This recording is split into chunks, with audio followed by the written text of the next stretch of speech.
Hello friends, back to Bhavani lifestyle. இன்னைக்கு சனிக்கிழமை, அதுமா நம்ம கோயிலேருந்து 2 அழகான பூ கிடச்சிது. சாமிக்கு படைச்ச திருப்பி சாமிக்கு படைக்கக்கூடாது, அதனால் தலையில் வைக்க போகிறேன். தலையில் வைக்கிறது 2 பூலையும் காம்பு இல்லை. நான் என்ன செஞ்சேன், ஊதுபத்தி காம்பை சொருவி வச்சுட்டேன். சாமிக்கும் படைக்க முடியாது, தூரையும் போட முடியாது. அதனால காம்பு இல்லாத பூக்கு காம்பு ரெடி கொண்டையில் சொருவிடலாம். நமக்கு கோயிலேருந்து சாப்பிட தான் பிரசாத் கிடைக்கணும் அவசியம். இந்த மாதிரி பூவை நமக்கு பெரிய ஒரு நம்ம ஐடியா, ரொம்ப ஐடியா பண்ணியாச்சு. மூளைக்கு வேலை கொடுத்தாச்சு, இப்போ வயிற்றுக்கும் கொஞ்சம் வேலை கொடுக்கலாம். அதுதான் மெயின். நம்ம வாழ்கிறதே இந்த வயிற்றுக்காக தான். உலகத்துக்கு எதுவுமே கொண்டு வரல. இது காலையில் சாப்பாடு. இந்த உலகத்தை விட்டுட்டு போகும்போது எதுவும் கொண்டும் போக முடியாது. எல்லாம் இங்கே தான்.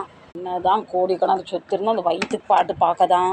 நிறைய தங்கம் பணம் தான், தங்கத்தையும் பணம் தான் சாப்பிட முடியாது. இந்த மாதிரி சோத்தை தான் சாப்பிட முடியும். என்ன பணக்காரன் ஒருத்தரும் பணக்காரன் இல்லை இந்த உலகத்தில். உயிர் நம்மளை விட்டு பிரிஞ்சிட்டுனா நம்ம வெறும் பாடி தான். உறவு போய் பாடின்னு அழைப்பாங்க. சொல்கிறது ரியல்னால் கண்டிப்பாக எனக்கு ரிப்ளை தாங்க. எல்லாமே இங்கே தான். எதுவுமே நம்ம கூட வராது.